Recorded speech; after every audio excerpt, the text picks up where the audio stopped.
Саламатсыздарбы, кутмандуу кыргыз калкым, кутмандуу күнүңүздөр менен. Бул Волна Исыкуля радиосу 107,7 жаштагы Каракол шаарынан тыңдап жатсаңыздар, 107,5 жаштагы Чулпун Ата шаарынан угаласыздар. Урматтуу угармандар, биз шайлоо 2021 бардыгы шайлоо тууралуу деген программанын алкагында баарлашабыз. Сиздер менен микрофондо мен Алтынай Рыспай кызы.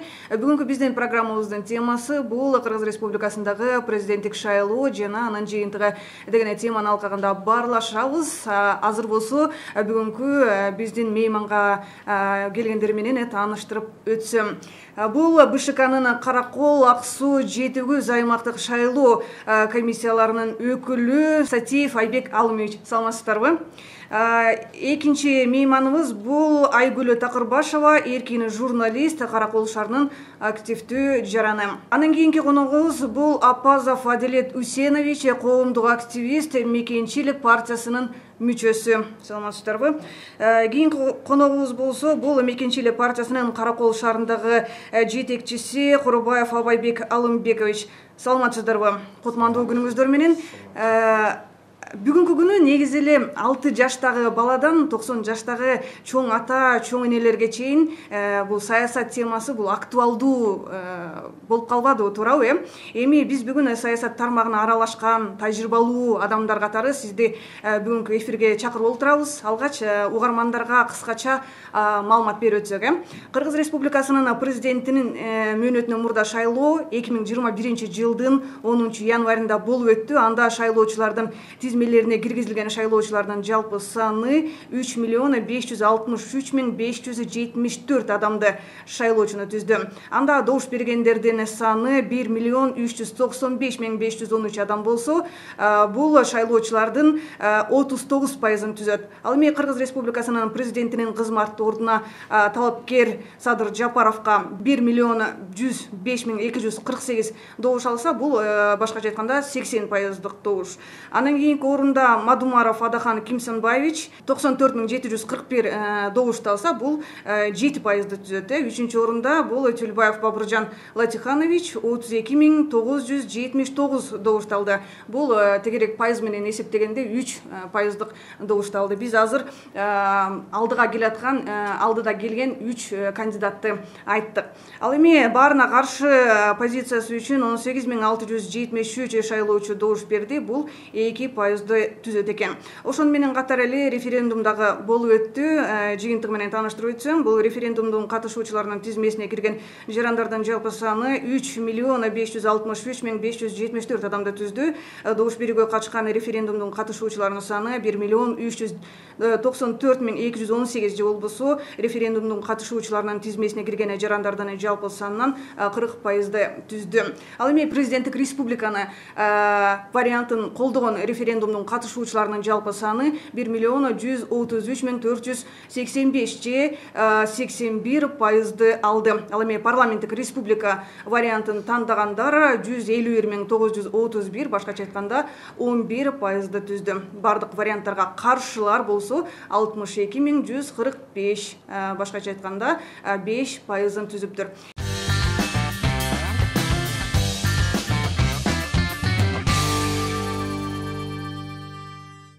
Кудай буюрса, кандай десем, бүгүнкү шайлоо, честно говоря, мына айтканда жакшы, таза шайлоо болуп атат деп ойлойм. Мурдагыдай баягы кайсы претендентке, кайсы эмеге алып келип киши ташымай, мына бирде машина көрүнбөйт. Машина менен ташып, уговаривать этип алып келген жок. Элдер деген өзүнүн жүрөгү менен келип атат деп ойлойм. Мына мен дагы ошондой өзүм менен мына үй бүлөм менен келгем, жана да половина үй бүлөм менен өзүм да келип кеттим, мына шайладым. Кандай десем, мына ичинде компьютеризация бүт бар эмеден өтүп атабыз, идентификация. Мен ойлойм, таза шайлоо болуп атат. Кудайга шүгүр. Эмне шайладыңыздар, сыр болбосо? Сыр болсо, мен ачык эле айтам. эч кандай эме тиги коркуу эме деген жок. Биздин кулунубуз, биздин жигитибиз. Мен Садыр Жапаровго эле бердим голосумду. Ачык эле айттым, багы эми купуя деп коет да мыйзам боюнча. Айтылбаш керек. Айтсаңыздар, эмне үчүн ал адамды тандадыңыздар? Себебин көрдүк да. Мен да ошол кезде кызматта иштегем. Ошол Садыр Жапаровдун могу жерден караколдон көтөрүлүп ошол жерде иштеп жүргөндөн бери мен да ошол кезде өкмөт кызматында иштечүмүн, силовой структурада. Мен да көрдүм. Жаманчылык, жакшылыкты көрдүм. Акыйкатсыздык, теңдиксиз эменин баарын көрдүк. Күчөп баратты Акаевдин заманында. Ушунун баарына эменин заманынын баарын алып келген это биринчи Акаевдин заманы. Акаевдин бузулган заманы менен бузулуп туруп келип акыр түбүнө жеткенде революция болду. Мына ошол кезде деле эме болуп туруп мен уже көзүм жеткен. Мен ошол кезде пенсияга эртерээк кетип калгам. Мен уже не хотел бирөөнү кармит этип, начальникти кармит этип, начальниктин. Эми сиздин оюңузча бүгүн эки бланка салынбадыбы, Кайсынысын тандадыңар? Парламенттикпи, башкаруу же болбосо президенттик башкаруу? Жок, президентский. Эмне үчүн ошону айтып өтсөңүз кыскача? Вот, мен түшүнүгүм боюнча президентпи, ханбы, ким акыйкаттуу жакшы эме болсо, бүт бар туура болот. Мына көрдүк, 10 жыл бою көрдүк тиги парламентский деген эмне? Мына көрдүк тиги 10 жакка чөйөт, 120-сы 120-га чөйөт, кучка болуп алып туруп, эменин баарын жешти. Каалагандай сен бизге бербесең, биз да сага бербейбиз дегендей кучка эмелер, келишимдер түзүлүп туруп, мына ушунун бар, мына азыр былыктын баары чыгып атат го. Буга чейин деле чыгып келген, Атамбаевдин убагында да чыгып келген. Мына азыр ого-төтөн чыгып атат. Эл билбеген көп былыктар бар экен да. Чынбы? Биз багы эмеде жүргөн кишилер, шаарда тияк бuyakta кызматта жүргөн кишилер билип атканбыз. Нуандагы айыл жериндегилер, булар анын баарын билген эмес да. Мына азыр чыгып атпайбы? Бүгүнкү маанайыңыздар кандай? Бүгүн шайлоо ойдогудай өтүп атабы? Ойдогудай. Кадимкидей жакшылыкка өтүп атат. Мына кирип чыктыңыздар, элдин маанайы кандай болуп атат? Багы илгери айтып коюшат го, багы шайлоого майрамдагыдай келебиз депчи. Бүгүнкү биздин акыбалыбыз ошо болот ошондой, майрамдагыдай. Эми жалпысынан болуп атса керек, илгеркидей, конечно, шаан шөкөт жок. Ошентсе дагы элдин көңүлү жайдары жакшылыкка өтүп атат. Мына сиздер багы улуу муундун өкүлдөрү экенсиздер, кандай деп ойлойсуздар? Биздин азыркы коюлуп жаткан парламенттик башкаруу, анан президенттик башкаруу кайсынысын сиз туура деп ойлойсуздар? Азыркы Садырдын көтөрүп жаткан маселеси өтө туура. Калгандары болсо баягы ич күйдүлүктөнбү, көрө албастыктанбы, же болбосо өздөрүнүн колунан келбей турду ушул убакка чейин. Ошон үчүн алар дагы өзүнчө аргументтерди талдап жатышат. Бирок Садырдын көтөрүп аткан маселелери элдин көйгөйү да. Ошон үчүн Садыр элдин көйгөйүн туура таап, көңүлүндөгү нерселердин баарын айтып атат. Элдин 30 жылдан берки көрүп келген көйгөйү эч ким укпай койду дагы, билбей койду. Келген жетекчилерибиздин баары. Садыр өз башынан эчен кыйынчылыктарды өткөзүп, куугунтук жеп жүрүп, элдин көйгөйүн, элдин турмушун көрүп чыкты да. Ошон үчүн ушул маселелерди көтөрүп атат. Ишенич бар, актап кетет деген. Мен деле бул кишиге кошулам. Ама ичине кирип чыкпадыңыздарбы азырчы? Эч кандай мыйзам бузуу катталган жокпу? Баары ойдогудай эле болду, Баары тынч өтүп атат. Тынч, баары жакшы экен. Сыр болбосо кимге шайладыңыздар? Сыр болбосо өзүбүздүн балабызга шайладык. Биздин эки балабыз болот ба? Кайсынысына шайладыңар? Өзүбүздүн жанкы азыр биш айтып аткан Садырга шайладык.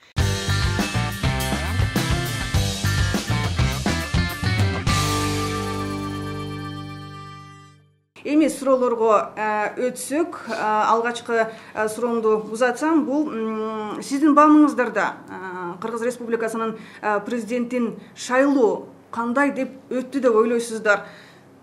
Айбек Алымбекович, сиздерге биринчи берсем суроону. Айбек Алымбекович, эми шайлоо өзүңөр кандай өзүңөр билгендей таза өттү деп айтсак болот. Мындай болгон эмес, негизи эле 39% дегенчи. бардык жерде мурунда келгенде 55%, 60%, 80% катышты элдер дегенчи. Эми азыр ачык эле билинди, андай адамдар негизи бизде көбүнчөсү мигранттар, аргачак жүрөт, документтер бүт эле көп кишилердики. Кайдыгер караган адамдар да бизде көп да ошондой кайдыгер жаткан адамдар дагы. Ошондуктан мен ойлойм, бул маалымат, бул туура маалымат келди. Мунусунда эң биринчи жолу 39% баягы шайлоочулар катышты деген. Бул туура факт, абдан туура болду. Өзүңөр билгендей, бул сапар негизи сатып алуу болгон жок. Ушуну айтсак болот да. Баягы 1000 сом, 2000 сом деп сатып алган болгон жок. Абдан жакшы таза өттү. Мынакей Айбек мырза да мына өзү деле билет, өкүлү Бышкан. Негизи эле бул урна именно ушул биометрикалык ушул маалымат бул абдан туура нерсе экен деп мен ушуну туура эсептейм да. Мурунда бай колго эсептечүбүз. Ал кезде чын эле абдан көп катачылыктар кеткен. Бул сапар эми ачыгын айтканда абдан таза өттү десек болот да. Түшүнүктүү. Чоң рахмат. Айбек Алымович, сиз бул боюнча кандай дейсиз? Эми бул шайлоо мыйзамында бизде участкалык шайлоо комиссиясы, андан аймак шайлоо комиссиясы, андан кийин борбордук шайлоо комиссиясы, астында аймактык шайлоо комиссиясы иш алып барат. Андан кийин айылдарда же болбосо ошол кварталдарда участкалык шайлоо комиссиялары ошо шайлоочулардын өзүнүн конституциялык укугун ишке ашырыш үчүн ошо ар кайсы жерлерде участкалык шайлоо комиссиялары ачылган. Бул участкалык шайлоо комиссиянын милдети бул шайлоону өткөрүү, уюштуруу жергиликтүү бийликтегилер менен биргеликте. Ошонун эле менен бирге ошо шайлоо мыйзамдарында көрсөтүлгөн талаптарды аткаруу, ошо шайлоочунун шайлоого катышкан жанагы закон ченемдүүлүк укуктарын, маалыматтарды жеткирүү болуп эсептелет. Анан ошо добуштарын санап бериш керек. Ошон үчүн шайлоо комиссиясында, аймактык шайлоо комиссиясында 12 мүчө иштейт. Участкалык шайлоо комиссиясында 14 мүчөгө чейин иштейт. Ал шайлоочулардын санына жараша болот да. Анткени анын ичинде 2 оператор автоматтык эсептөө урнасында иштейт. 2 оператор идентификация оператору болуп эсептелет. Төрага катчу болуп ошону менен 14 мүчөгө чейин иштейт. Мындан сырткары бул шайлоо пандемияга карата чоң ушундай шартта өттү да, чоң иштерди аткарды. Погоданын сууктугуна карабай бул комиссиянын мүчөлөрүнө сыйакы төлөнөт да. Ошо 2 айга же болбосо 1 айга 1,5 миң сомдон 2490 сомго чейин төлөнөт да. Бул операторлорго 2,5 миң, төрагаларга ошо 2,5 миң, анан жөнөкөй комиссия мүчөлөрүнө 1600 сомдун тегерегинде төлөнөт. Ошого карабай күндүн сууктарына карабай ушу мамлекеттин ушу чоң саясий компаниясынын 2 шайлоосун өткөрүп берди. Референдум, анан президенттик шайлоонун мөөнөтүнөн мурда шайлоону да саясий кырдаалга жараша ошону өткөрүп беришти. Мындан сырткары ошо шайлоочулардын көп мыйзам бузуулар катталган жок. Негизи мурун подвоз болду деп кайрылышчу эле ташып атат деп. Мында негизинен элдер өзүлөрү эле келишти. Мен өзүм да күбө болуп кээ бир участоктарда өзүм да акырын эмес, эми өзүм көзөмөл салсам, элдер өзүлөрү келип шайлап атты. Бир учурда өзүбүздүн бир избиратель келип калды. Мен шайлоодон карасам процентибиз аз болуп атат, ошон үчүн келдим деп. Ошол эле учурда дагы бир күлкүнүчтүү эметти, мени күттүм, мени ким алып кетет, мени ким шайлатат десем, эч ким келген жок. Мен өзүм 50 сом менен такси менен келдим, 50 сом менен кеткентам деп өзүнүн жарандык милдетин аткарып кетти да. Анан ошол эле учурда ошо буга чейинки шайлоолордо ошо кандидаттарыбыз болобу, ошо саясий шайлоого катышкан партиялар болобу көндүрүп койгонго дейм да. Мында элдер өзүлөрүнүн активдүүлүгүн көрсөтүштү. Мында эл аралык байкоочулар катышты, коомдук байкоочулар катышты. жакшы ушу шайлоо комиссиясынын ишмердигин жакшы жактарын айтышты. Эми дагы кемчиликтери да манча мынча болот, бирок кемчиликтерди да жоёбуз буюрса. Чоң рахмат. Эми биздин мейманда эркин журналист, Каракол шаарынын активдүү жараны Айгүл Такырбашева дагы отурат. Айгүл айым, айтсаңыздар, мына шайлоого чейин дагы иштедиңиздер, шайлоо жүрүшүн дагы байкадыңыздар, кандай болот? Сиздин оюңуз боюнча шайлоо кандай өттү? Абай мырза жана Айбек мырза айтып кеткендей эле, мурунку шайлоолордо керек болсо ушул 20-жылга чейин эле парламенттик шайлоолордо да сатып алуу деген маселе чоң болуп келген, өрчүндөп келген, болгон эмес деп айтышоор болуп эле келген, ачык эле болуп келген, бирок эч ким ага каршылык көргөзө алган эмес. Бир киши же эки киши кыла албайт экен да, бул көпчүлүктүн эмеси да. Андан сырткары эл өзү макул болуп аткандан кийин эч ким эчтеке дей албайт экендей. Азыркы учурда бул шайлоо мурункуларга салыштырмалуу абдан эле орусча айтканда прозрачный болду, таза болду, тунук болду. Салыштырмалуу идеалдуу деп айта албайм, бирок тунугураак мурункуларга салыштырмалуу тунугураак болду. Айбек мырза айткандай, элдер өз каалоосу менен мурун кийин баягы подвоз кылышса, акчасын берсе, мында элдер өзү ошо проценти аз болуп атат, пайызы аз болуп атат деп баргандар көп болду. Биз баягы ар кандай шайлоо участкаларга барып карадык, көзөмөл кылдык, өзүлөрү эле келип, өзүлөрүнүн туугандары менен бир машинага отуруп алып келген күндөрүндө келген учурларды да көрдүк да. Ошондуктан мен ойлойм, тунук салыштырмалуу тунук шайлоо болду. Андан сырткары бул жакшы кандидаттардын арасында жакшы тиреш болду деп ойлойм. Эми бул боюнча Адилет Дүйсеновичтен дагы сурап өтсөк. Биздин оюбузча эң биринчиден кыргыз элине тынччылык, аманчылык кылайбыз, сиздерге салам. Негизгиси ушу шайлоолорду өзүм жаш кезимден бери бир топ шайлоону өткөрдүм.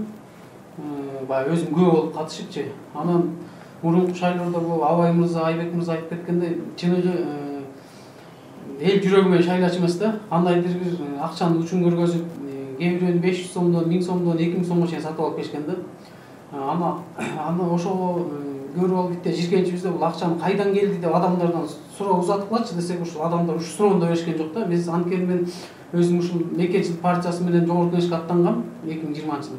Ошондо эң кедей партия биздин партияда, менде дагы элге окшогон миллиарддаган акчаларым жок эле, бирок эл менен чындык менен иштешип, иш көргөзсө болот экенин ынандым да. Анткени биз ушул Ак Суу районуна кандидат болуп чыкканбыз, Кыдыкбаев Жаныбек деген экөөбүз бир партиядан. Бизде деген ушул агитаторлорго төлөгөнгө да акчабыз жок эле да. Бирок эл менен чыныгы жүзүңдү көргөзүп, чын ниетиңди ачык сүйлөсөң, эл деген чындыкка ынанат экенин көрдүк да. Биз ошондо айттык элге. Биз сиздерге чындыкты жеткирели деп бартабыз. Силерге жол салып бербейбиз.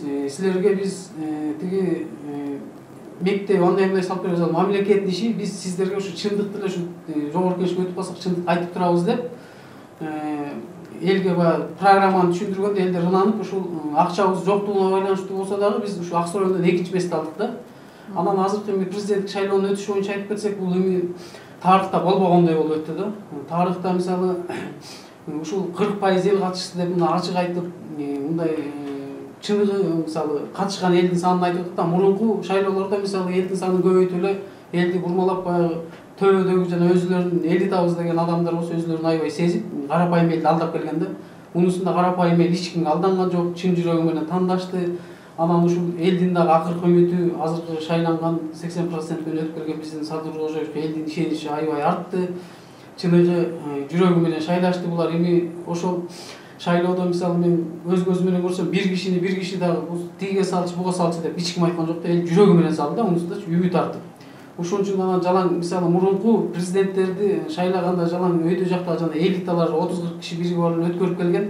Мунусунда мен айтып кетейин, ачык эле чыныгы карапайым элдин тандоосу болду. Булар эч кимге алданган жок, жүрөгү менен шайлашты.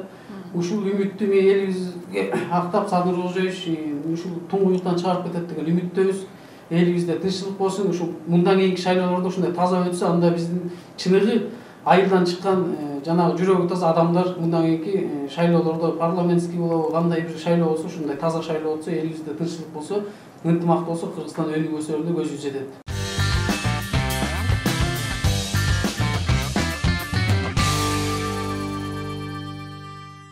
Бүгүнкү шайлоо кандай болду сиздердин оюңуздарча? Кандай Эми- көңүлүңөргө толду? Бүгүн эмнеге Эми- келдиңиздер? Мындай ойлоп атат, шайлоо жакшы эле өтүп атат, тынч.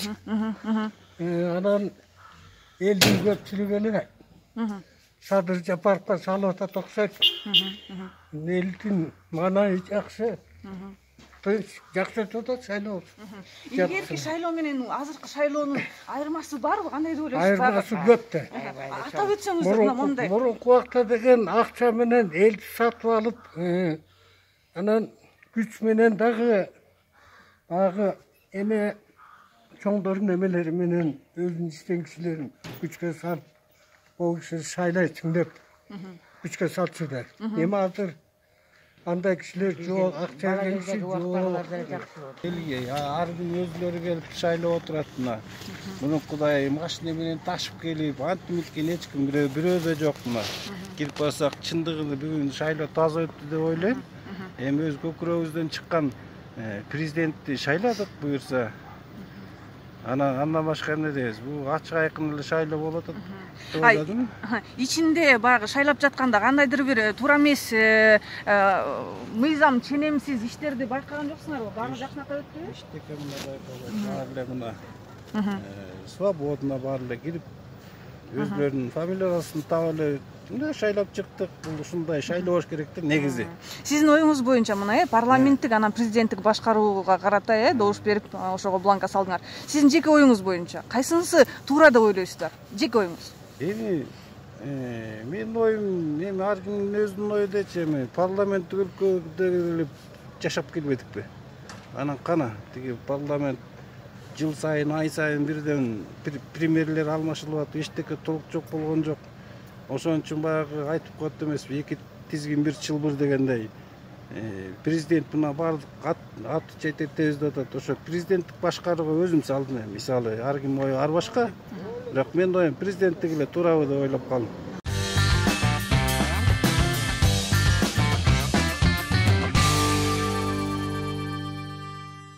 Кийинки суроомду узатсам, Айбек Алымович, айтсаңыздар, мына Жети-Күз, Ак Суу, Каракол шаарынын көзөмөлдөдүңүздөр, ошо шайлоо учурунда кандайдыр бир ошо участоктарда да мүчүлүштүктөр катталган жокпу? Мисалы, баягы урнанын бузулуп калышы, ошол эле учурда санариптештирүүгө өткөнбүз туурабы? Ошо санарип жагы кандай болду? Анан жана дагы тышкы миграцияда жүргөндөр кандай шайлашты? Бул боюнча айтсаңыздар. Бизде основном шайлоочулардын саны Жети-Күз районунда көп. Мисалы, Жети-Күз районунда 59.464 шайлоочу бар. Анын 47% катышкан, 29.400 катышканда. УИК участкалык шайлоо комиссиясында 550 киши иштеди районда.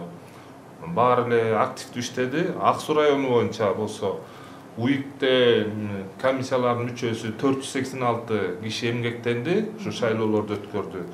Ак Суу району боюнча 44.453 шайлоочу катталса, 22.138 киши катталды, 49% шайлап беришти. Каракол шаары боюнча 38.527 шайлоочу болсо, анын 14.150-сү катышты, 37% катышты. Шайлоону өткөргөн участкалык шайлоо комиссиясы 333 киши эмгектенди да. Силер айтып кеткендей, бул санариптештирүү деп атпайбызбы? Бул шайлоо процессиндеги өзүнүн закон ченемдүү мыйзамы бар да. Өзүнүн процедурасы бар. Мисалы, автоматтык эсептөөчү урна, андан биометрикадан өтүүчү аппараттар бар. Участкалык шайлоо комиссиясында. Ар бир участкалык шайлоо комиссиясында ошо 2 асо оператор, андан 2ден 3кө чейин идентификациянын операторлору иштейт. Бул шайлоо мыйзамында Кыргызстандын жараны 18 жашка толгон, идентификациядан өткөн Кыргызстандын жараны шайлоого катыша алат. Бул шайлоодо форма 2 жойгондугуна байланыштуу анча-мынча шайлоочуларыбыз үлгүрбөй калды шайлаганга. Бирок көпчүлүгү өзлөрү ошо прописка турган жерине барып шайлашты. Силер айткандай мүчүлүштүктөр кээ бир жерде болду. Эми бул техника болгондуктан обязательно бузулат. Бузулган жок. Бул жанагы сбой аппаратура деп атпайбы? Бул сбой, бул башка түшүнүк да. Бузулуу деген. Бул жана техникада кээ бир аппараттар жанагы бюллетень өткөндө калибровка деп коет. Жана сенсору чаң болуп калат экен, кагаз чаң болот да. Ошондо өтпөй, анан ошондо мүчүлүштөр болгондо атайын бизде техникалык жардам кылышат. Мисалы мында жергиликтүү бийликтегилер көп жардам берди. Машинесин коюп беришти, бензин жагынан, жана күйүүчү май жагынан да чечип берди. Дежурствого ар бир аймактык шайлоо комиссиясына 5-10 машинеге чейин бөлүп беришти. Ошо техникалык жардам көрсөткөн атайын топтор бар. Ошолор жеринде барып, жарым сааттын ичинде кайра ишке киргизип атышты да. Атак көпчүлүк учурда көп деле катталган жок. Эми техника болгондон кийин анча-мынча мүчүлүштүктөр болот, бирок шайлоону токтогон жок. Шайлоо өз нугунда өтүп атты. Санариптештирүү боюнча айта кетсем, бул АСУ операторунан автоматтык эсептөө процедурасы, эсептөө атайын чек чыгат. Чекте ошо кандидаттарга бөлүнүп, ошо урналар автоматтык эсептөө урна жараксызга да кетирет, атайын бөлүп чыгарып берет.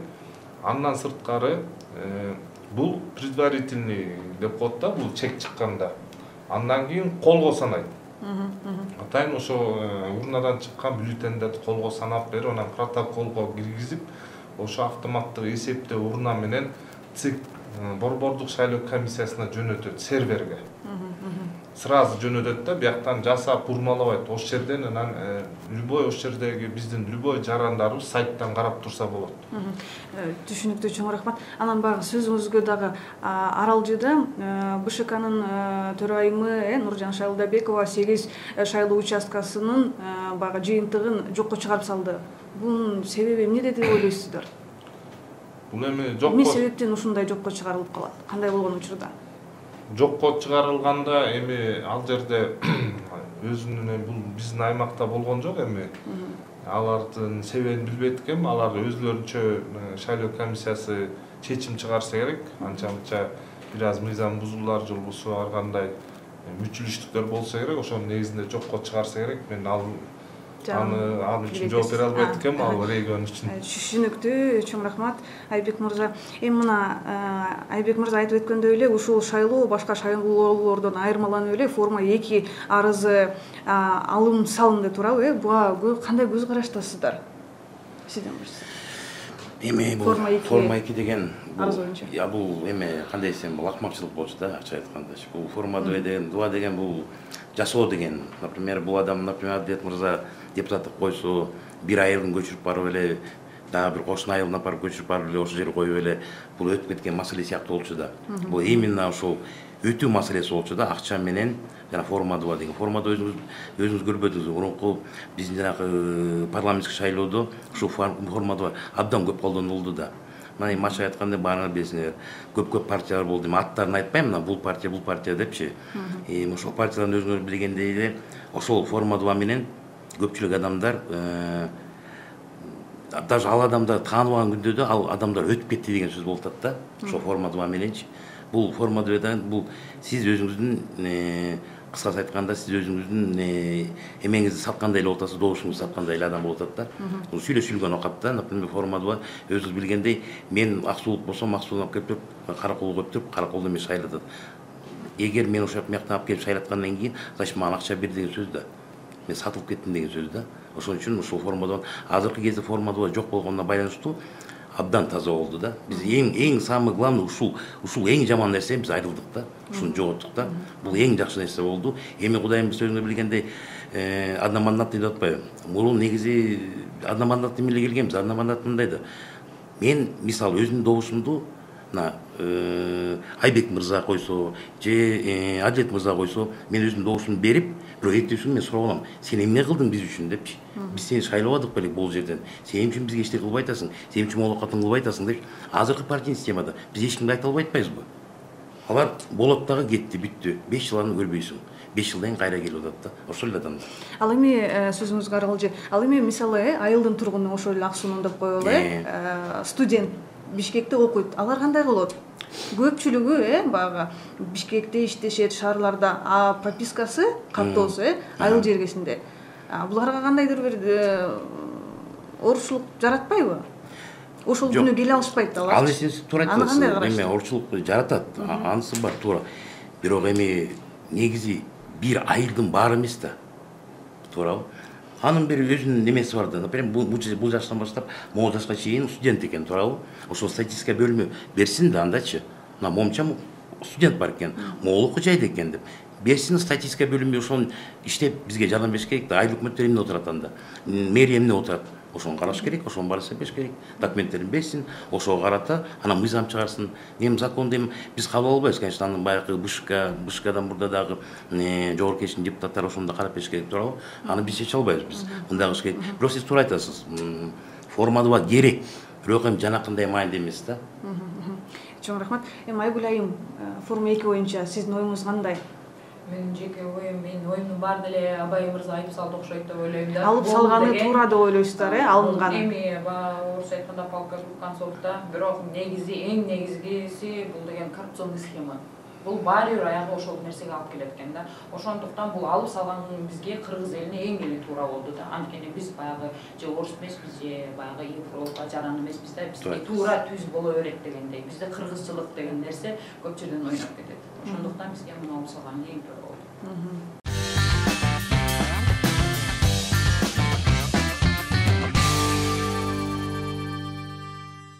Жалпы элдин активдүүлүгүн байкабайм.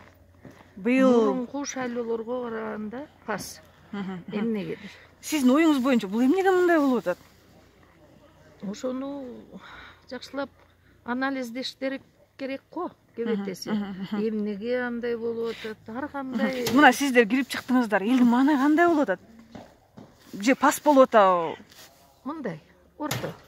Мындай энтузиазм байкалбайт. Иши кылып деген. Аны ушундай го. Жакшы эле болуп атат. Туура эле да. Ошо. Единственный раз обидно болуп калды. Азыр мен вахтада болуш керекмин да. Келдим, а мен спискада жокмун. Азырчы ана не смог проголосовать. Ушундай эле готовился. Жакшы эле жакшынакай болгом ушу. А буга чейин өзүңүздү тизмеден караган эмессизби? Мен өткөндө келгемин да, спискада болчумун. Өткөн немедечи, шайлоодо. Мен болчумун спискада. Анан кийин азыр келсем, сен жоксуң, сен жумушта болуш керексиң дейт. Анан ушу үй бүлөмдү алып келип, ушу шайлап келдим. Үй бүлөңүз шайлады, сиз шайлабай калдыңыздар, Ооба да. Анан ушу кызым, неберем, келинимди алып келип шайлап ушу. А мындай эле туура эле болуп атат. Хорошо. Маанайыңыз кандай? Жакшы болот. Единственное, что голос не смог отдать, ушу эле. Айла жок.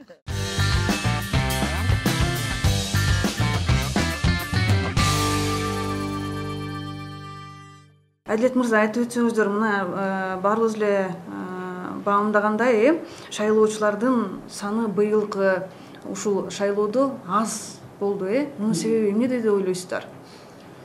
Бирден бир себеби ушул форма 2ге байланыштуубу? Кандай дейсиңер?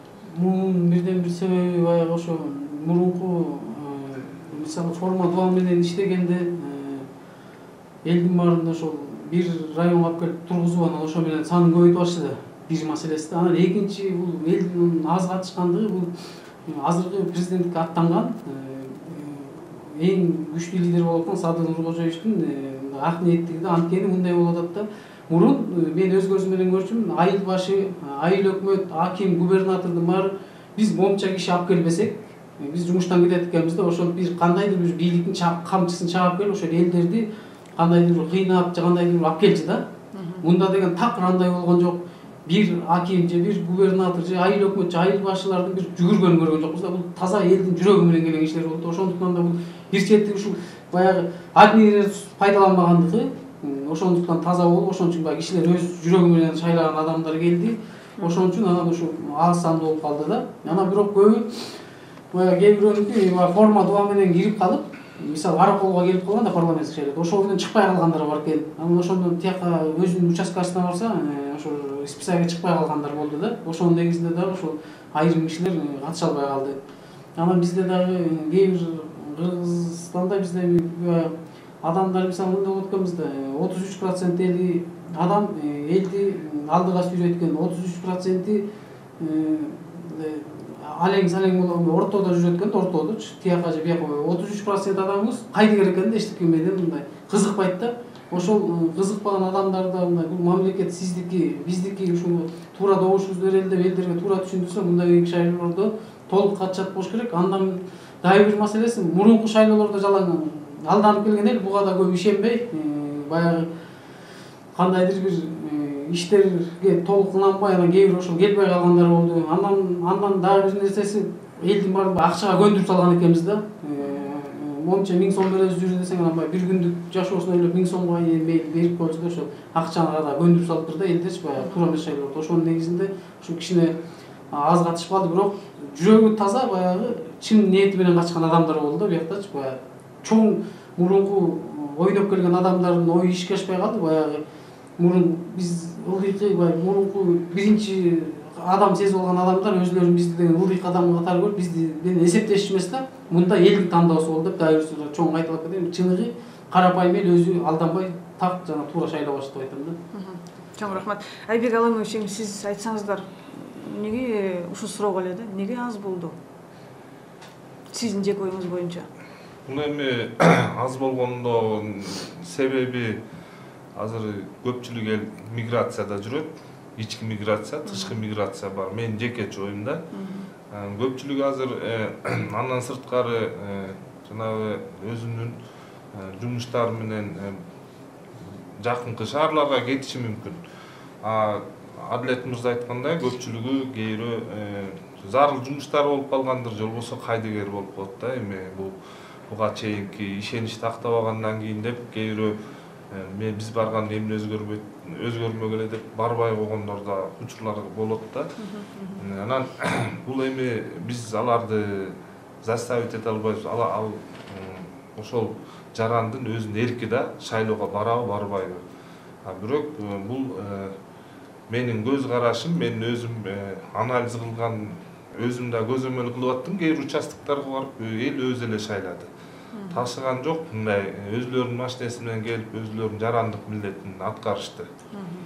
Кээ бир патриоттук сезимдер менен да келип атышты. Биз чото аз болуп атабыз, шайлашыбыз керек.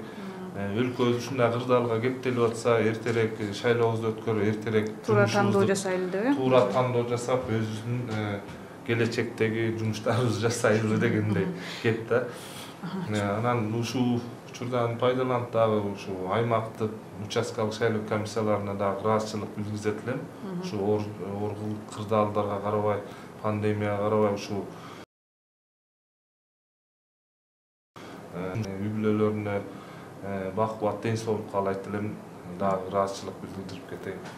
Чоң рахмат. Эми Айгүл айым, айтсаңыздар мына эркин журналист катары административдик ресурстун басымы ушул шайлоодо байкалдыбы? Жок, байкалган жок деп эле айтсам 100% берсем болот. Анткени өзүм дагы муниципалитетте иштейм. Ошол жерден ошондой болсо баягы мен жоопкерчиликке тартып, видеого тартып, дагы кыргызча айтканда айласын кетирейин дегем да. Азыр баарыбыз эле блогер болуп калбадыкпы, баарыбыз эле телефон бар, баарыбыз эле. Анан баягы тааныштарыма, туугандарыма да айтканда, ушундай сыяктуу нерсе болсо, ачыкка чыгып эле көргөзүп эле, эч кандай уяты жок, азыр интернет баарында эле бар деп. Анан өзүм да ушул нерсени күткөм. Бизге администрация өзүнүн немеси менен, күчтүүлүгү менен колдонуп бизди кыйнайбы деп. Жок, андай болгон жок. Бир эле баягы чогулуштан айттык, суранат элек, баягы участкаларга барып иштеп бергиле депчи. Анан мен баягы өзүм активдүү жаран болгондон кийин мен ар кайсы участокторго барам, мен барып бир жерге барып иштеп бере албайм деп айттым. Калгандары каалагандар иштеп берди, бирок иштейсиңер деп иштебечү күндөрү баягы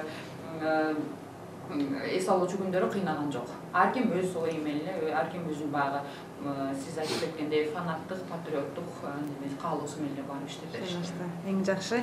Эми Абайбек мырза, айтсаңыздар, мына Мадумаров Адахан Кимсанбаевич деген шайлоо таза өткөн жок деп баягы массалык маалымат каражаттарына айтканы бар. Бул сиз бул боюнча кандай деп ойлойсуздар? Эми ал нерсени ар бир адам айтат, аны айтмакта. Баягы жеңишке той бет да, канча утулса деле жок, утулган жокмун деп да. Эми бул жерде ачык айтканда болгон карапайым адамдар бар келди ушул шайлоогочу. Мен бир аябай бай кишини деле көргөн жокмун ушул шайлоодо жүргөнүн. Көбүнчө бүт карапайым адамдар келди. Бизде карапайым адам өзүңүз билгендей 80% карапайым адамдар. Ошол адамдар кайдыгер карабай келди да. Ачык түрүндө мен бир дагы бир суроо берип кетейин ушул касымда. Баарыбызга эле да бул общий эле. Ол именно бюллетень боюнча сер уктуңар уккан жоксуңар билбейм. Президентский эми баягы ошондо бир бюллетень айтып атат да, бир бюллетень калыңыраак экен депчи. Тиги бюллетенге караганда деп ушундай сөз болуп атат да. Айбек мырзага бул более, наверное, Айбек мырза сиз билип болсоңуз керек да. Ушунча көп баягы уйукта отурган участкадагы өзүнүн эле ошо председательде ошо айтып атышты калыңыраак го, ошол үчүн могу жакшы иштебей атат, ушинтип атат деп болду да. Ушундай сөздөр болду да. Анан мен аны точно биле албайт экенмин, ошону Айбек мырзадан сурайын дегем да, негизи. Ушул как раз убакыттан пайдаланып, бул суроону Айбек мырзага берсек. Бул мүчүлүштүктү биз сразу выявить эткенбиз, тактаганбыз. Анткени бул бюллетень референдумдук. Президентский бюллетень эмес, референдумдук. Ошондо болуп калды. Бир аз бирөөнүкү бир эми алар кандай сменден чыкты, кандай кагаз менен чыкты биз биле албайт экенбиз. Бирөөсү бир аз кичине калыңыраак, бирөөсү жукараак болду. Бирок ошонун негизинде биздин операторлор ошонун атайын калибровкалап, бирок шайлоо өтүп атты. Бирок эмесин таптык да, причинасын. Бирок бир аз кичине ошо кичине калыңыраак, бирөөсү кичине жукараак болуп калды. Бирок калибровка кылып, өзүнүн жана регулировка болот да, ошону ал компьютер чувствительный болот да. Ошонун негизинде баарын биз уточнять этип, баарына маалымат жеткирип, ушундай болуп атат, көз салгыла деп ошонун негизинде өтүп атты. Анан баягы айта кетейин, бизде да баягы Каракол шаарында агитация жүрүп атты. Бирок өзүңөр байкагандай, бүт жерде агитация өздөрүнүн баягы кандидатын баягы мактап дегендей бүт эмесин кылып агитация кылып жүрүп аттык. Бирок байкадыңарбы, биз көп деле могу правление боюнча, референдум боюнча көп андай агитация кылган жокпуз. Ачык эле сөз, бүт жерде ушундай болду. Бирок элдин талабы именно президентский правление туруп алды да. Элдин ал жөнүндө чын эле эч мындай бизде деле болду. Бирок бизде көбүнчөсү баягы ар бир өзүнүн талабы Садыр Нуркожоев, биз өзүбүздүн талапкерибиз деп айтып аттык. Бирок эмнегедир референдум жөнүндө айтылган эмес да. Бирок элдин ою болгон ушу ою бар экен да, президенттик правление ишенбей калыптыр, эмне парламентке ишенбей калыптыр. Эл деп баарын айтпай эле коелу баягы. Көпчүлүк биз көрдүк да, көпчүлүк келген адамдын баары көбүнчөсү, көпчүлүк 81% туурабы? Мен бешимде 81% ошо адамдар келгендер айтып атат. Биз президентский правление бизге керек деп атат. Анда 5% сиз айткандай баарына каршы болду, туурабы? Калган проценти эми кичинекей болсо 8%, калган проценти эми ал мен түшүнөм бала кандай адамдар ал баягы дипломатиги парламентский болсун дегенчи. Бирок бизге анда парламентский жашап көрдүк. 30 жыл артка кеттик. Астыга жылган жокпуз. Артка эле кетип атабыз. Туурабы? Ачык айтканда. Эми баазы көрүп атабыз, билип атабыз. Эми бир адам жооп бериш керек да бир нерсени кылыш үчүнчү. Мен үй бүлөдө, мен билем. Үй бүлөдө бир нерсе, бир жаман нерсе кылсам, бир адам жооп берет да. Бизде эч ким жооп бербейт атпайбы? Ошол эң жаман нерсе ошол болду. Мына азыр Садыр Нуркожоев айтып атат. Садыр Нуркожоев өзү мен эң оор моментте келип алды да. Эң оор. Эми биз негизи баары жардам беришибиз керек. Биз айтпашыбыз керек. Мына бир жарым жыл өткөндөн келе сен эмне кылдың, гана кылып койдуң депчи. Бир адам деген баарын кыла албайт. Биз баары жалпы кылышыбыз керек аны баарычы. Биз жардам беришибиз керек ошол нерсегечи. Биз ошол мындай сиз айткандай, сиз кар күрөп атсаңыз, мен кичине шыпырыш бартыңыздан жардам берсем, батыраак бүтөт да, туурабы? Таза да болот да. Форма боюнча ушул форма 2-ны мыйзамга киргизип, мисалы чет жерде мамлекетте жүргөн жарандарыбызга форма 2-ны киргизип койсо мыйзам чегинде туура эле деп эсептейм да. Ал жерде алар четте жүргөндөн кийин алыста башка мамлекетте жүрүп, ошолорду форма 2 менен ошо бир кандайдыр участкага шайлатып койгонго мыйзамга киргизип койсо ушу туурага деп эсептейм да, өзүмдүн жеке пикирим. Адил Дүйсенович, сизге дагы бир суроо, мына көрүнүк жарнактар боюнча суроомду узатсам, республика боюнча, анын ичинде Каракол шаарында Садыр Жапаровдон башка кандидаттардын баннерлери эмнеге аз болду, жок да болду, байкадыңарбы? Жалаң Садыр Жапаровдун эле көрүнүк жарнактар элинде. Буга кандай көз караштасыңыз? Эмне себеп эмнеде болду? Эми бул жерде себеби мындай эле болду да, бул элдин чыныгы талабын ошол башка кандидаттар сезип турду. Бир гана элдин көпчүлүгү ошол жана айтып кеткендей эле 85-80% Садыр Нуркожоевич деп аткан. Алар баягы өзүлөрү билет кайсы кимди тандап аткан. Анан ошонун негизинде алар өзүлөрүнүн акчасын жөн эле короткусу келген жок. Биринчиден. Экинчиден ошол баннерди койсо дагы ошол кишиге баягы элдер шайлабасын билип, булар жөн эле ушул бир эле нерсе менен чыгышты, жөн эле Садыр Нуркожоевичти каралоо максаты менен. Булар кандидат болуп чыкканда чын жүрөгү менен баягы элим жерим деп чыккан кандидаттар бир-эки эле болсо, калганы жөн эле шоу мен болот экен да. Ошонун негизинде алар өзүнүн акчасын короткусу да келген жок. Биринчиден элден дагы ишенип турду, эл бизди шайлабайт деп, анан ошон үчүн өзүлөрүнүн баягы бюджетин сакташ үчүн ошондой баннерлерди илген жок. А биякта Кыргызстанда эң эркин мамлекет, биз бүт баары ийилсе болот болчу, бүт баары ошол ишти аткарса болот болчу. Анан бир жерде Караколдо деле мисалы парламенттик шайлоодогудай баннер көп илинген жок да Садыр Жапаров. Основной чоң жерлерге бир 3-4 илинди, андан башка вообще мисалы мурункудай баннер вообще эле илинген жок. Анткени ошол баннерди да тыюу салганда көп иле бербегиле депчи. Мырзаны да кошумчалап келет элем да, бул менин жеке оюм, кандидаттар президентке дагы чындыгында айта келгенде, чын айта келгенде багы жакшы кандидаттар да жок эмес болчу, саналуу, бирок бар болчу. Чын айтыш керек, компетенттүү кризис менеджерлер, багы экономиканы түшүнгөн, багы кризистен кандай чыгарышты, багы кээ бир жерден бизнес жакшы билген киши мүмкүн багы өкмөттүн деле бизнес эле да бул кишилер да бар болчу, бирок арасынан элдин өзүнүн жеке каалоосу ар бир кичинекей балага чейин Садыр Жапаров деп да видеолор чыгып атпадыбы кандай прикольный. Ошондуктан бул элдин өзүнүн жеке каалоосу болду. Андан сырткары багы мен өзүмдүн практикамда, жеке турмушумда айылга барып, баягы азыр ар бир үйдө эле бар эле политика сөз, бар эле политик, бар эле политолог, бар эле эксперт да. Анан баягы эле политика жөнүндө, президенттик шайлоо жөнүндө сөз болгондо бар эле Садыр Жапаров деп калды. Анан мен өз жеке оюмду айтып калдым. Башка деле жакшы кандидаттар бар эмеспи? Ошолор жөнүндө билип көрдүңөрбү деп журналист болгон соң сурасам, менин тайкем көзүңдү чукуп кое жаздады. Садыр Жапаров эле бизге болот, андан башка эч кимдин кереги жок деп. Ошондуктан экинчиден кандидаттардын бул жеке оюн мен мынтип ойлойм да. Бул кандидат болдум, кандидат в президенты деген биографияда калат да, тарыхта калат. Бул ошол биринчи алардын билишкен, алар өтпөрүн. Экинчи багы немеси максаты багы тарыхта калыштын максаты. Ошол үчүнчү максаты биздин кыргыздарда болуп келген нерсе болот. Менин оюм ошондой эле ойлошкон булар. Bir орун алып калса, сүйлөшө келебиз, ортодо бирдемке болот, баягы пайда көрүүнүн максаты. Болгон эле максат ошо. Аларга эч кандай баннер, кандай эч кандай реклама, жарнама кереги жок болчу. Чоң рахмат. Кошумчалаа кетесиңерби? Эми кошумчалаганда эмне? Абдан ыраазыбыз. Ушу чакырганыңарга ушундай негиз айтам да, баягы ушу убакыт эми болгон айткым келет. Биздин кыргыздын элибиз ушундай абдан оор, азыр оор кезде болуп атабыз, бирок эми Кудайым буйруса алдыда, баары жакшы болот деп эсептейм. Эми биздин Садыр Нуркожоевич мына жаңы эртең бир күн деп турат, инаугурациясы болчу 28-inde. Мына инаугурация жөнүндө угуп атасыңар, көптөгөн акчадан башын тартты. Жок, мен элим кыйналып атса, мен кантип ошончо акчаны кетирем деп. Жок, мен могу жолду жаппайм. Мен инаугурация үчүн мен жолду да жаппайм деп ага дагы эмесин берди. Кандай болсо дагы бул адам негизи президент деп коет. Бирок президент негизи кандай болсо да ошо шарттын негизи кылчу жерде болчу негизичи. Бирок бул адам өзү тартып койду. Кандай болбойт депчи. Ошондуктан мен ойлойм, бул адам элдик адам деп айтсак болот да, элдик киши.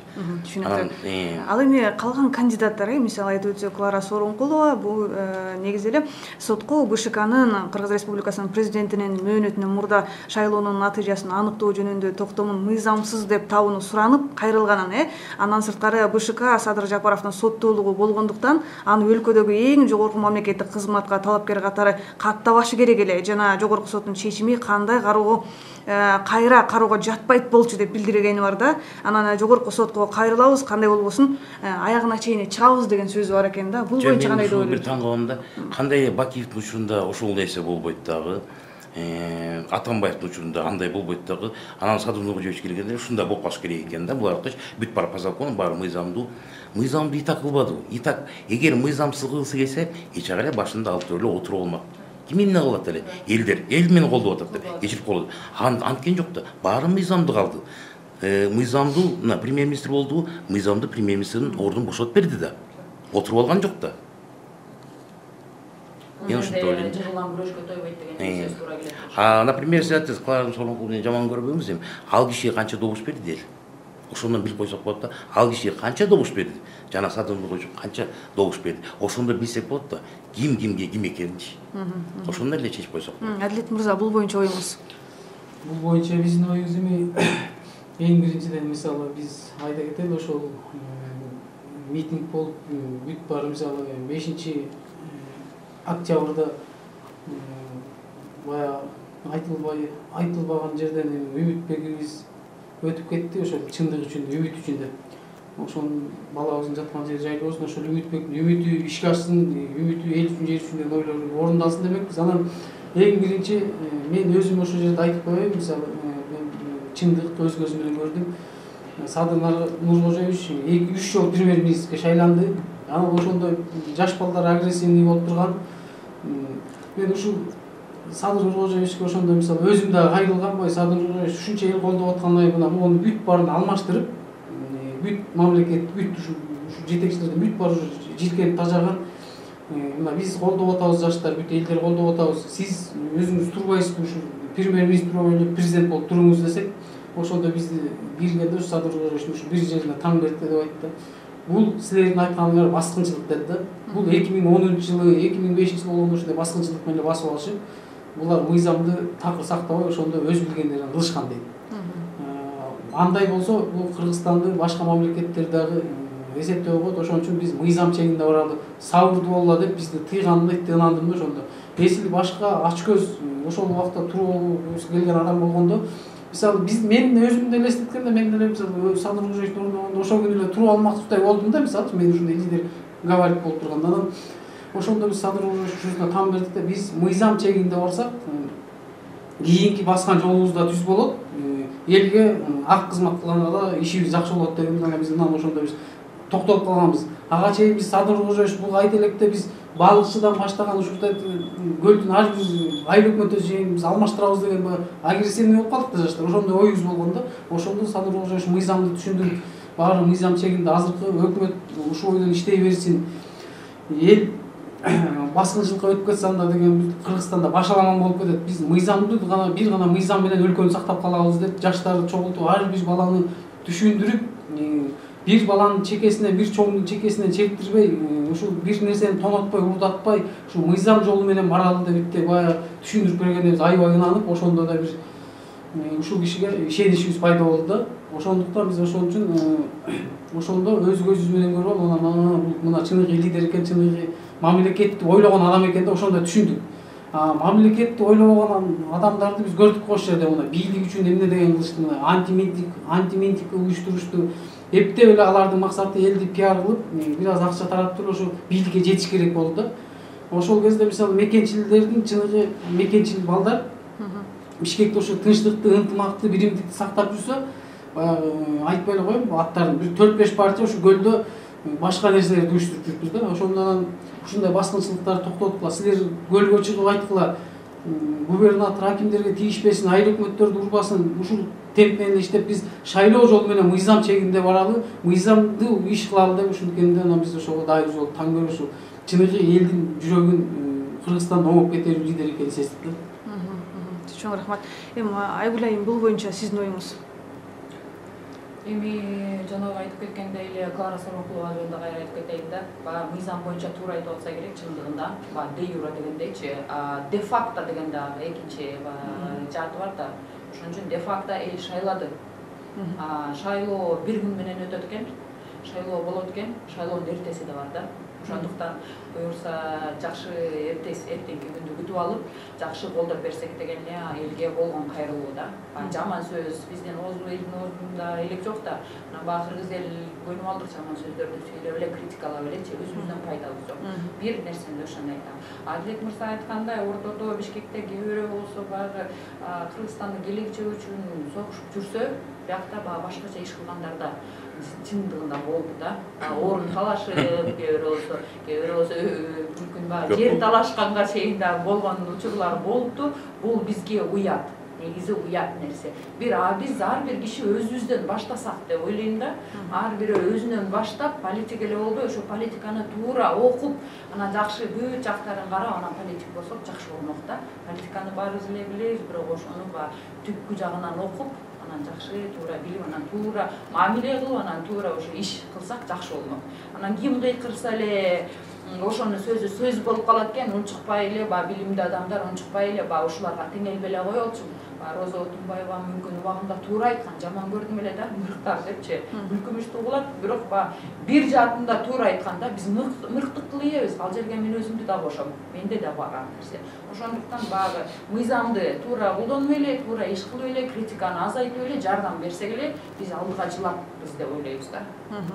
Тим более биздин ажообуз азыр көлдө баары эле ушул сөз болуп жатат. Бул ачык эле уят кылбашыбыз керек, колдошубуз керек.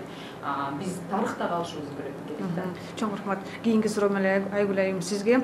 Мына бүгүнкү биздин шартта президенттик башкаруу жакшыбы же парламенттик башкаруу ыңгайлуураак болобу? Негизи бул практика өнүккөн өлкөлөрдө парламенттик көбүнчөсү туурабы? Көбүнчөлөрдө жерлерде ушул жакшы практика болуп эле жакшы иштеп келген нерсе, негизи эле мыйзамга, негизи эле элдерге туура төп келчү нерсе ушул болчу да. Бирок биз бул баягы жерде эле мыйзам эмес, баягы эле кыргыз эли маселеси. Биз андайга көнө албайт экенбиз. Парламентке баягы депутат болуп барган киши да оңолбойт экен, эл өзү да оңолбойт экен. Биз канчылыкка көнүп калган жаныбыз негизи эле ошондой сыяктуу нерсе, бир эле кишиге баш ийип, анан бир эле кишиден баягы талаптарды кылып турсак болот экен деп ойлоп калдык. Бизге 120 депутат мүмкүн туура болгондур, бирок 120 депутат ошо туура бизге иштеп берген жок. Бизге далил көрсөтө алган жок, бизге жакшы практика, жакшы өнүктүрүү көргөзө алган жок. Ошон үчүн азыр кимиси келсе да ишене албайбыз. Кудайымдын көзү түз экен, бул революция болуп кетти. Бул жаман да көрүнүш, жакшы да көрүнүш.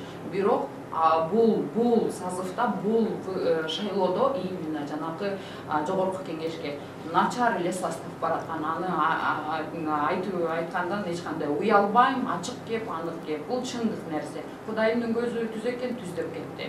Андай состав келсе эртең күнүбүзгө биз чындыгында эч кандай кепилдигибиз жок болчу. Чоң рахмат Айгүл айым. Эми Абайбек мырза айтсаңыздар, Садыр Жапаров элдин ушундай сүймөнчүлүгүнө кандай татыды? Кандай иштермен татып атат? Кандай дейсиңер? Же баягы айтылып аткан сөздөр элдин кулагына жакшы угулуп атабы? Эми чыгарып аткан жаңы мыйзамдар. Бул адамды негизи түшүнүш абдан оорда, бул Кудайдын бул да бир Кудайдын жакшы көргөн бир пендеси да. Сиз айткандай, өзүңөр билесиңер, бул чындыкты, адилеттүүлүктү издеген адам болгон да. Ошондуктан мен ойлойм, элдин баары бул адамды түрмөдө отурса дагы, ошондо дагы жүрөктөрү ооруп ошо адамга. Бул адам айтты да, канча акча берсеңер да, эмне болсо да мен сатылбайм. Башымды кессеңер кесип аларсыңар дебеди. Бирок чындыкты мен айтып гана өлөм депчи. Чындыкты, бул чындык негизи акыры жеңет. Анан бири да ушул эме боюнча айта кетейин. Ушул шайлоо мына жакында эми жогорку кеңеш болгон атат. Мен ушул таза болоруна мен ичине көзүм жетпей бартат. Эмишин дегенде бизде агитатор алат десиңер. Агитатор алганда мына Адилет мырза жаман көрбөңүз, сиз эми аттанасыз Кудайым буюрса. Сиз анчалык көп акча каражат кетире албайсыз биринчиден. Агитация деген, мен агитатор алыш үчүн ар бир агитаторго жок дегенде 10 000 сом беришиңиз керек. Анан эми азыр бир бай келет дагы бир 500 агитатор алып коюп, 500 агитаторга сен 3 эле киши алып кел болду маган деп койсо, ошол адам утуп кеткен атпайбы? Ачык айтканда, ошон үчүн ойлойм, ушу агитатор жагынан ушу бир өзүн минималдуу ченемдүү бир эме кишини коюп берсе, момча гана киши аласың агитаторго, болду. Андан артык албайсың. Ошо менен күрөш, таза күрөш. ошол нерсени киргизбесек биз баягы эле кайра ошол сазга кайра келген турабыз да. Бул менин оюм, өзүмдүн оюм да. Мен эч кимге айтпайм, мен ушуну ойлойм да, ушуну карап, ушуну чыгышса депчи. Антпесек кайра баягындай болгондо мына эгер, например, Айбек мырзанын акчасы көбүрөөк болуп калса, анда бул киши көп агитаторлор да утуп кетип атпайбы? Мына баягы эле Адилет мырза, хотя Адилет мырзаны баары тааныйт, акчасы жок, калып атпайбы утулуп. Ошондон болгондо да. Эми ошону билбейм кандай кылышат, бирок мында ойлонушубуз керек. Көп нерселер бар дагы алдыда. Ошо мен айтарым ошол. Эми Адилет мырза, сиздин оюңуз боюнча кандай сүймөнчүлүккө ээ болуп ушунча адам бүгүнкү күндө чын дилинен Жапаровго шайлап жатат? Эмне себеби? 2010-жылы көтөрүлүш болгондон кийин мен өзүм действительно салгыжгоор ишти телевизордон, радиодон угуп алып, мен аябай жаман көрчүм да. Негизи жамандай берет экенсең, бир киши жаман көрүп калат экен да. Мен ал кишини өзүм бир чаап алсам, бир тепкилеп алсам деген өзүм жаш болсом да оюм кыялданчу элем да. Анан 2010-жылы сол ошол Садыр Жапаровго жаман болуп, мен бирок өзүм көлдүк болуптур, бирок бала кезден бери Ташиевдин фанаты элем да, сөзүн ачыгында жакшы көрчүм да. Анан Садыр Кожоевичке көп деле маани беришмесин да.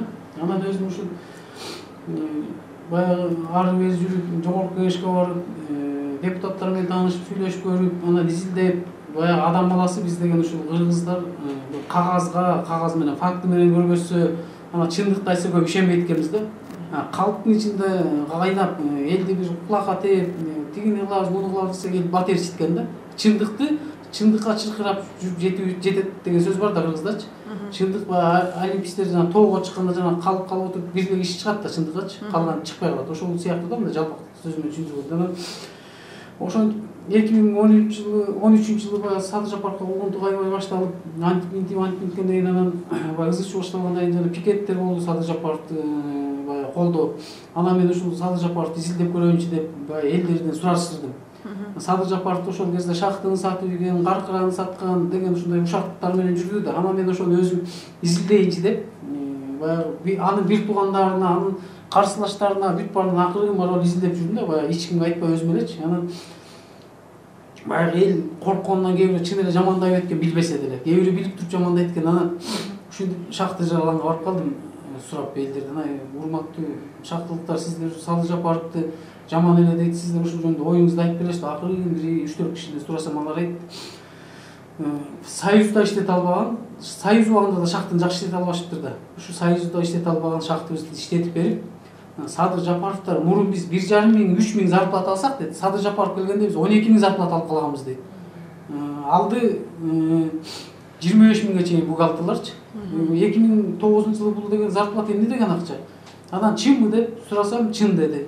Анан дагы тияк жамандап аткан тарапташтардан сурадык. Анан мамлекеттик күч структуралардан териштирдим акырын жүрүп алачы. Ушул кандай десем, анан эң биринчиси анан ошол жана кумтөрдү мамлекетке улутташтырып алалып, канча миллиардтаган, 2 миллиардтаган акчабыз башка мамлекетке чыгып кетет. Биз улутташтырсак ушул акчабыз мамлекетте калат дегенде дагы депутаттар муну колдобой койгон экен. Анан бул кыргыз мындай экен да, жана бийликтин куйругу эмеси узун деп коет го. Укуру узун деп. Анан бийликте турган адам, мен бийликте болуп турсам, Абай мырзаны да жамандап коюш колдон келет экен да. Телевизионга чыгарам, ушинтип радиого чакырып туруп, мына Абай мынтип атат деп, анан аны сазы келгенсиң, анан баягы Садыр Кожоевичти жамандаган, баягы Садыр мынтип тигинтип айтты деген балдардын көбү деп эми, айрым балдары баягы жумушка, акчага сатылган балдар да болот экен. Мисалы, Садыр Жапаровду жамандасаң, сага мындай сөз болот деп, мурунку бийлик каралап атканда, ушунун негизинде анан аябай элге, карапайым элге жаман көргөзүп алган. Анан кийин 2015-тен бери интернет өнүгүп, YouTube, Facebook ушулар чыкканы, баягы Садыр Жапаровдун чыныгы кылган, элге үчүн күйгөн видеолор чыкканда, анан элдер ынана баштады да. Анан биз муну жаман көрүп жүрсөк, бул чын эле биз үчүн күйгөн адам турбайбы? Биздин элибиз үчүн күйүп аткан турбайбы? Анан өзүнүн сөзү бар эмес, жана Абай мырза айтып кеткендей, баш кесмек бар, тил кесмек жок деп, ошон үчүн чындыкты чыркыратып айтам деп. Анан бул кишинин да элдин колдоосу болуп кетип, ошо түрмөдө отуруп болгон чындыкты айтып, Facebookка, интернетке чыгарып атып, анан атасынан айрылды, энесинен айрылды, анан баласынан айрылганда баягы кыргыздын баягы кыргызчылык жагы ордо борор дейт да, ошого дагы иштери күйүп мына ошондо атасына топурак салганга жибербей койду, ошо элдер ичи күйүп мына биздин эл жер үчүн күйгөн адам ушул экен, башкалар алдап келиптир деп элдин баары ынанды да. Анан ошонун негизинде Садыр Жапаров ошо чындыктарды айтып, анан чындык чыркырап жүрүп жетет атпайбы, кылмыш кырчылда билинет депчи. Кандай адамды жамандасаң да ошол кыйынчылыкта анан сабырдуулук менен ушуга жеңип келди. Анан өткөндө дагы ошол жана айтып кетпейин. Жана 5-6 болгондо дагы ошо Садыр Жапаров мына кыйкырып 4 жыл түрмөдө отуруп сабыр болуп турмай силер бир күндө баарын алмаштырып берем деген кандай акмаксыңар деп өзүнүн чыныгы мекенчил адамдарды тыйып сабырдуу болот ушундай чыкырыктарга чыгарып атты. Ошонун негизинде дагы бул сабырдуулук менен анан өткөндө ошо мисалы бешинде ызычы болуп башаламан болуп элге баягы алып кетчү бир лидер жок болуп калды да, бүт баары тушту жакта талашып. Анан бул чыгып туруп ошол чындыкты айтып, элге туура түшүндүрүп маалымат айтып, эл урматтуу элим ушул жерден бир кишинин чачы түшпөсүн деп баягы жакшы сөзүн сүйлөп, анан баягы ал киши ошол жерден дагы мени президент кыла койгула же премьер кыла алалы деп сүйлөнгөн жок да, ошол эл өзү колдоп кетти. Ошонун негизинде эл колдоп кетти. Анан шайлоого чейин дагы Садыр Жапаровдун бир эмеси сабырдуулук менен отурду, бир чиновникти, бир кандидатты вообще жамандаган жок. Аягында эле бир чыдабай кетип 1-2 сөз айтпаса, так өзүнүн программасын келечек жөнүндө сүйлөп атты. Ошол үчүн эл деген ынанды да, бул киши бул башка бирөөнү жамандаган жок. Бирөөнү жамандап келген адам өзүн көрүш керек да, биринчи. Эң жакшы. Адилет мырза, чоң рахмат сизге. Аябагандай жакшы жооп болду. Эми бүгүнкү программабыздын акыркы суроолорун берсем, бул негизи эле Кыргыз Республикасындагы шайлоонун таза өткөрүш үчүн сиздердин оюңуздарча кандай иштерди жүргүзсөк болот? Айбек мырза, сиз айтсаңыздар. Эми Кыргыз Республикасы кандай кылсак биз таза шайлоого жетебиз? Эми менин оюмча бул Кыргызстанда биринчи жолу даже ушул асуу аппараттарын чыгарган Кореяда да дагы эле кол менен салат, мындай аппаратты колдонбойт. Даже Америка, Европа таң калып атат даже биз эл аралык байкоочулар менен да баарлашып калып аттык. Алар да до конца биздин итог чыккыча арабызда жүрүштү, шайлоо процесстерин карап. Баары өзлөрү таң калып, өзлөрү көрүп, мындай жакшы ойлорун калтырып кетип атты да. Мындай биринчи жолу көрүп атабыз, эл өзү келип атат, аппарат менен так болот экен.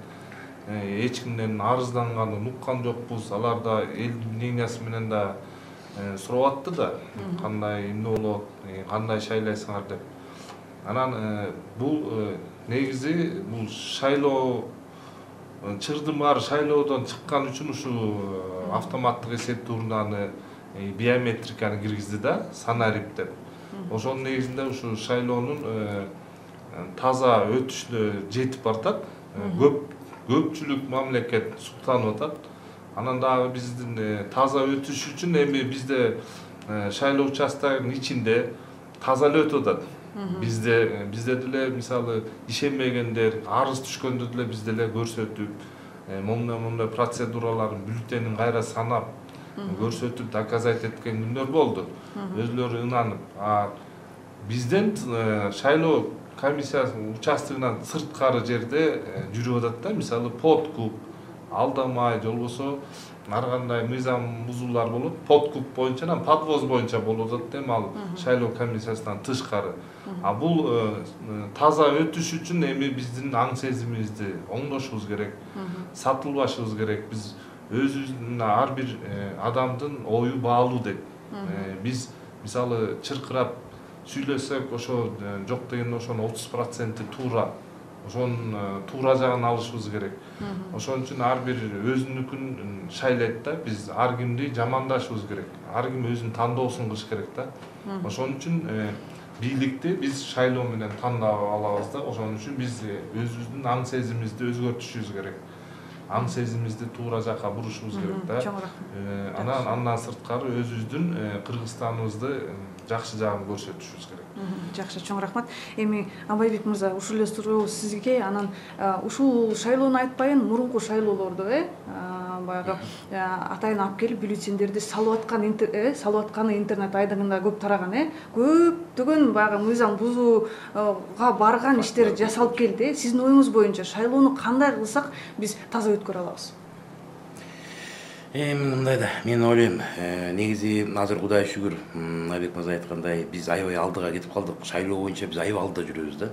Биздин, например, азыр айткандай, өзү эсептеген урна да бар. Муркудай баягы биометрия жана кол менен коюп, бизде абдан алдыга кеткенбиз. Анча-мынча Орто Азия жада калса биздин бул Россия мамлекетинде жок болуш керек да, биздин Россияда да андай жок. Биздикинде шайлоо өтпөйт. Анан баягы айтып атпаймынбы, биз ал жагынан алдыга кеттик, бирок бизде эң биринчи кадр тазалоо. Бизде кадрлардын баарын тазалашыбыз керек. Кайра баштан кадрлардын баарын тазалап, иштечү адамдарды алып келип, иштебечү адамдар үйлөрүндө отурабы, карточкасын себеп бирдеме оокатын кылыш керек да. Анан биз негизи могу коррупциядан айрылмайынча бизге кайра ушул боло берет да. Негизи өзүңөр билесиңер, бул азыркы чоң мамлекеттик ишканалардын баарында эле бүт коррупция, полностью коррупция. Баары эле баягы тиги агасы, тиги иниси, тиги бөлөсү, тиги бир тууганы мондай чырмашып калган да, аябайчы. Муну эми убакыт керек.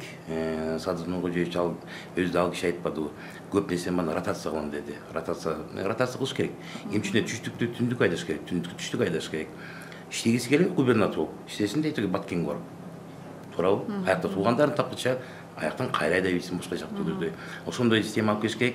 Экинчиден, айтпаймынбы, бул шайлоо системасын эң эле жакшы, эң жөнөкөй нерсеси, айтпаймынбы, адамдардын ыйманы келмейинче бул нерсе оңой менен бүтпөйт. Дагы бирдемени ойлоп чыгышат. Биз адам абдан акылдуубуз да. Счетчикти оңдоп койсоң, счетчикти дагы сап коет. Ошон үчүн биздин адамдан амал качып кутулбайт да. Ошон үчүн ыйман кирмейинче, мен ойлойм, көп нерсе чече албайбыз. Бирок акырындык менен чечсек болот. Чоң рахмат. Урматтуу каармандар, меймандар, акыркы суроом элге жерге болгон каалоолоруңуздар. Айбек мырза, сизден баштасак. Мен элге кааларым, мисалы азыр жаңы жыл келди. Жаңы жыл менен кошо жетекчибизди шайлап алдык. Эми ушу эл шайлаган президентибиз эл үчүн иштеп берсин. Башында айткандай, биз ар бирибиз өзүбүздөн да башташыбыз керек. Өзүбүздү да эметсек жардам болот. Өзүбүздүн ойлорубузду айтышыбыз керек. Эми оор кырдаалга жараша элге ден соолук каалайм.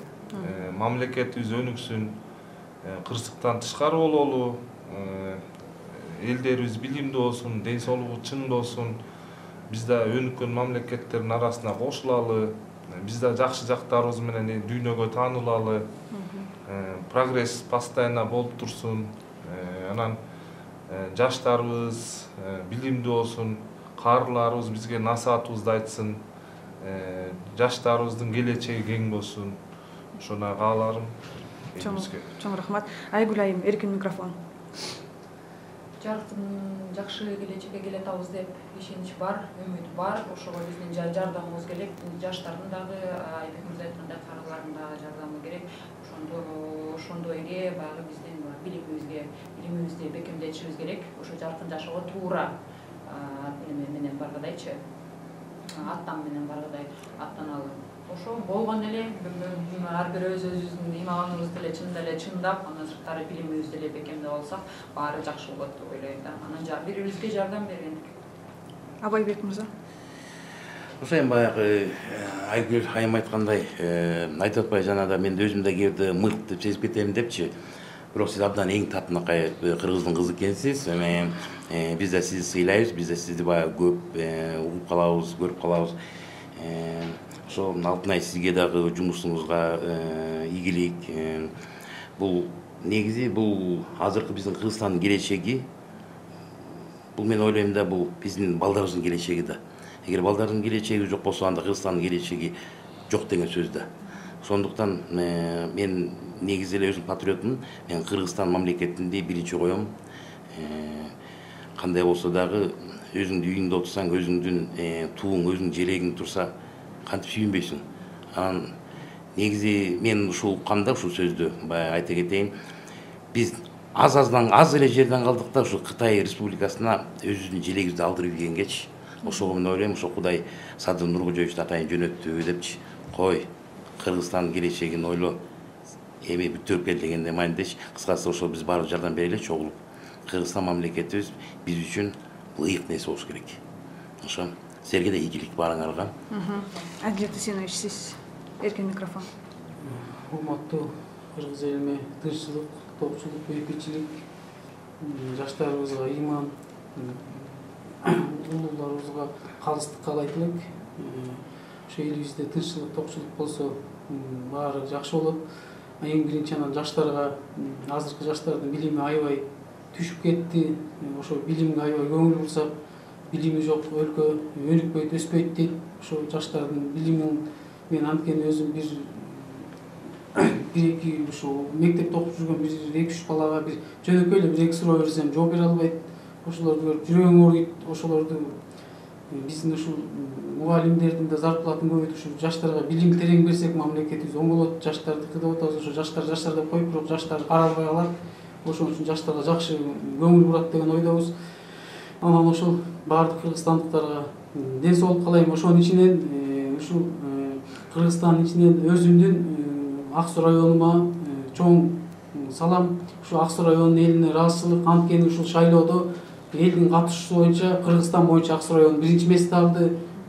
Ак Суу району ошол кичине эл ойгонуп, адилеттүүлүктү самап, ошон үчүн биздин Кыргызстанда эң биринчи месте алдык ба элдин катышуусу боюнча.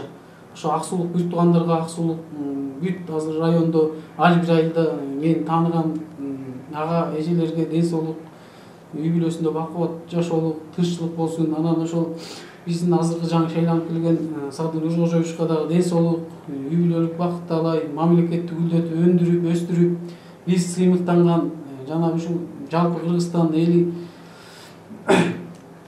сыймыктанып эл жер үчүн күйгөн президент болсун, элибизде тынччылык болсун. Анан бул кыргызда жакшы сөз бар, ынтымактуу эл болсо дейт, таалай бак ачылат дейт. Ынтымаксыз эл болсо тапкан ойкер чачылат дейт. Ынтымакта, биримдикте болсок баарыбыз кыргыздар бири-бирибизди түшүнүп, эмоция калтырбай, алдыга жулунуп, баягы эртерээк бирдемелер талап кылбай, убакыт берип, күтүп, колдон буттан алып жардам берсек, Кыргызстаныбыздын келечеги кең, дүйнө жүзүндө өнүккөн оң мамлекеттин катарына кошулабыз деген үмүттөбүз.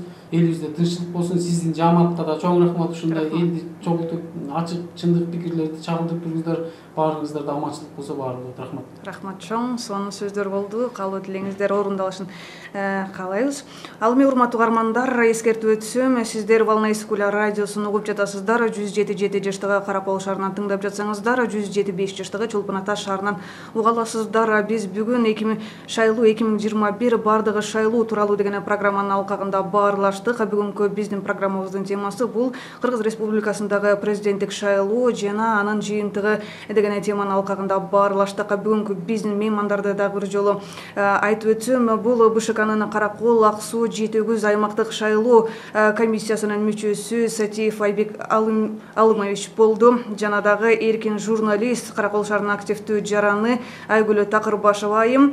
Анан кийинкиси Мекенчи эле партиясынын мүчөсү, коомдук активист Апазов Адилет Усенович мейманга келип берди. Андан сырткары Коробаев Абайбек Алымбекович, Мекенчи эле партиясынын Каракол шаарындагы жетекчиси келип берди. Алтындай убактыңарды бөлүп, биздин эфирге келип бергениңиздер үчүн чоң ыраазычылыгыбызды билдиребиз. Ал эми угармандар, сиздер менен микрофондо мен Алтынай Рыспай кызы болдум. Эмки жакшылыктарда, эмки саламалыктарда амандашканча сак саламатта болуңуздар.